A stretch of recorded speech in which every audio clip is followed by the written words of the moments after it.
తెలంగాణ రాజ్యాధికార పార్టీ జిల్లా కార్యదర్శిగా ఉన్నారు. ఆ పార్టీ బలోపేతానికి మీరు ఎటువంటి చర్యలు తీసుకుంటున్నారు? పార్టీ బలోపేతానికి గ్రామాలలో, మండలాల్లో, నియోజకవర్గాలలో మేము ఆల్రెడీ ప్రోగ్రాం చేసుకున్నాం. జిల్లా అధ్యక్షులు మల్యాల నారాయణ గారు, ప్రధాన కార్యదర్శిగా నేను కోటేశ్వర పటేల్.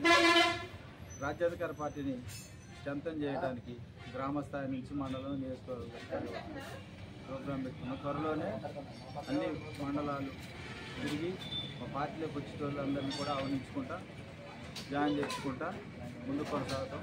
ప్రజా సమస్యల మీద ఈ పార్టీ, అధికార పార్టీ చేసే తప్పిదాల మీద అవన్నీ లేవనెత్తుకుంటా ముందుకు పోతాం. ఇప్పుడు మండల కమిటీలు ఎప్పుడు వేయబోతున్నారు సార్? మండల కమిటీలు కొంచెం టైం పడుతుంది. మా భద్రాద్రి కొత్తగూడెం జిల్లాకు సంబంధించి మండల కమిటీలు జనవరి నుంచి ఉంటుంది. ఈ లోపల అన్ని నియోజకవర్గాలు, 5 నియోజకవర్గాలు, 23 మండలాలకు సంబంధించి ముఖ్య నాయకులం ప్రతి మండలాన్ని విజిట్ చేస్తాం. అక్కడ సమస్యలు తెలుసుకొని అక్కడ నాయకత్వాన్ని ఉండే విధంగా అక్కడ ప్రజల్ని చైతన్యం చేస్తూ ముందుకు సాగుతూ ఉంటాం. ఇప్పుడు బీసీలకి 42% ఖచ్చితంగా చట్టసభల్లో బిల్లు కావాలో మీరు పోరాడుతున్నారు. సాధ్యమైతే మీరు అనుకుంటున్నారా? బీసీలకి 42% బిల్లు చేస్తానని చెప్పి కామారెడ్డి డిక్లరేషన్లో ఎలక్షన్ ముందు కాంగ్రెస్ పార్టీ మోసం చేసింది. తర్వాత అధికారంలో వచ్చిన తర్వాత ప్రొలాంగ్ చేసుకుంటా బీసీలని నయవంచనకు గురి చేసి మోసం చేసుకుంటా పోతాను. కానీ చిత్తశుద్ధి లేదు కాంగ్రెస్ పార్టీ. రాహుల్ గాంధీ గారు పార్లమెంట్లో ఉన్నారు ప్రతిపక్ష నేతగా.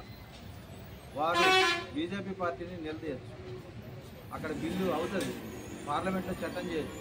కానీ అక్కడ రాహుల్ గాంధీ గారు మాట్లాడట్లేదు. ఇక్కడ బీజేపీ అడ్డుపట్టు ఉందని చెప్పి రేవంత్ రెడ్డి కాంగ్రెస్ ప్రభుత్వం చెప్తాను. బీఆర్ఎస్ మేము కూడా మద్దతు అంటాను. కానీ వాళ్ళు పట్టించుకోవట్లేదు, వీళ్ళు పట్టించుకోవట్లేదు. బీజేపీ అధికారం మా చేతిలో లేదు, ఇక్కడ ఉన్నది కాంగ్రెస్ పార్టీ అని అంటుంది. నయవంచనకి గురి చేస్తుంది కాంగ్రెస్ పార్టీ, ప్రజల్ని గందరగోళానికి గురి చేస్తుంది. ముఖ్యంగా బీసీలతోటి ఓట్లు వేయించుకొని అధికారంలోకి వచ్చిన పార్టీ ఈ విధంగా చేయడం అంటే కాంగ్రెస్ పార్టీ తన పోయి తాను తీసుకున్నట్టే. భవిష్యత్తులో తెలంగాణ రాజ్యాధికార పార్టీ 2028లో తీన్మార్ మల్లన్న గారు ఆధ్వర్యంలో పార్టీ అధికారంలోకి వస్తుంది. ఆయన ముఖ్యమంత్రిగా ఈ ప్రజలు విశ్వసిస్తారు. ఆయనకు ఓట్లేసి గెలిపించుకొని ఈ సమస్యలు, బీసీలు, ఎస్సీలు, ఎస్టీలు, మైనారిటీల సమస్యలు, వాళ్ళ అభివృద్ధి ఇవన్నీ చేసుకోవడం జరుగుతుంది.